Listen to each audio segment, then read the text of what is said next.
Ooh, there we go. Please welcome back to the stage Director of We Live in Public, Ondi Timoner.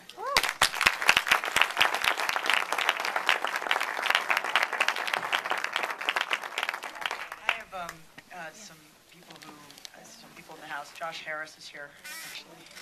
From Ethiopia.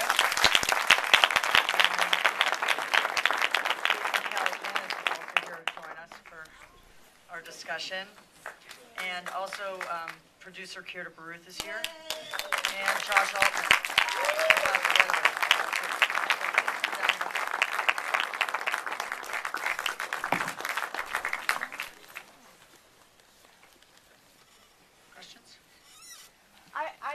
In the last 2 days, I've seen 3 films in which the mother was completely absent from the story of a male protagonist. So I was interested in this documentary in which the mother was very big and the father seemed to be absent. And I was curious about how much importance the mother story had and why the father wasn't part of it. Well, do you want to answer that or do you want to answer what I know about that? Should I go the whole thing? I'm going to let you answer it. Actually, it's funny that you say that. I thought I was the 4th film because, as it turns out, in the perception of my life, I think I'm my father's child, and he was always bigger than life. And my mother actually never seemed to be around. Your dad physically wasn't around quite a bit. And was in a government organization. Right. But I'm just curious, as a Which you know the initials too.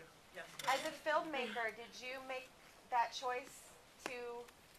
There was a lot of story about the mother, but no story about the dad, other than we made a lot of choices about how much time we could spend on Josh's family background, where it should land in the film, and how much time it should be there. And it was definitely one of the sections of the film that was clear when it was not a difficult section to create.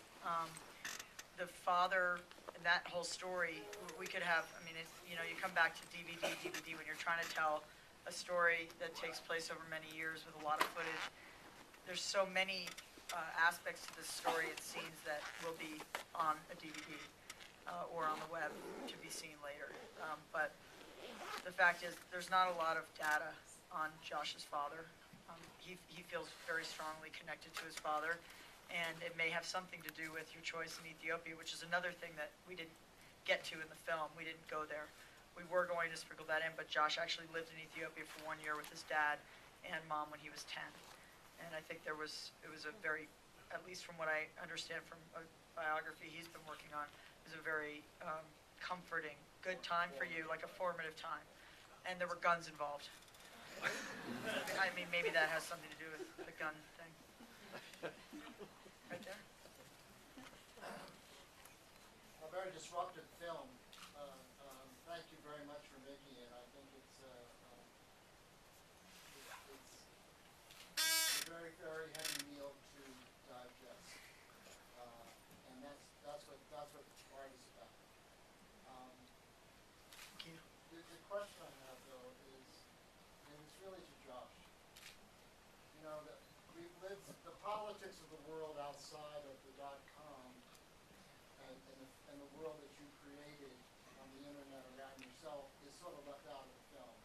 And the war in Iraq, for example, or Abu Ghraib, or Guantanamo, and sitting here watching the surveillance and the willingness of people to participate out of wanting to be famous, and your desire to be famous too, that you self-admit in the film. You go to Ethiopia, and I think it's a great way. I'm thinking about getting my guests that way too. I think that's a really, I'm serious on that. You figured it out before anyone else.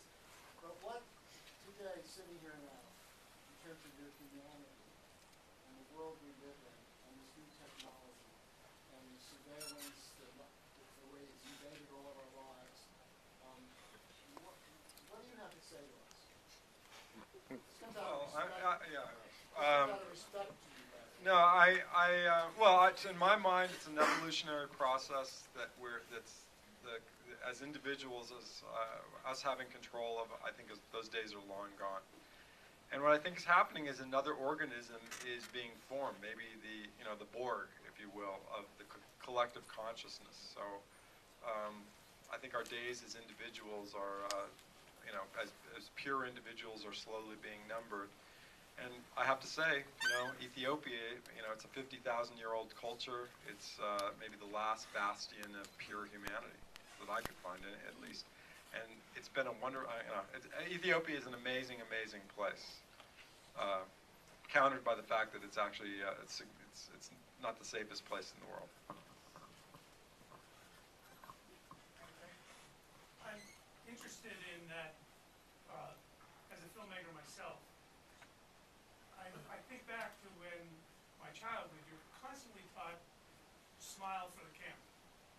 Your camera's put in front of you from day one. But does Ethiopia have cameras? When I show up. Yeah, I know, but I mean in their culture. Yeah, it's actually a big deal for this. They do this. It's like the 40 years back for the Kodak moment. They have the ceremony, the graduation. They take a picture, goes up on the wall. It's a big family deal. But it seems to me But no, it seems like a different culture. Well, one of my motivations for being there is finding that edge between them wanting to modernize and them holding on to the culture that they have, and they hold on to it with a ferocity that you can't imagine.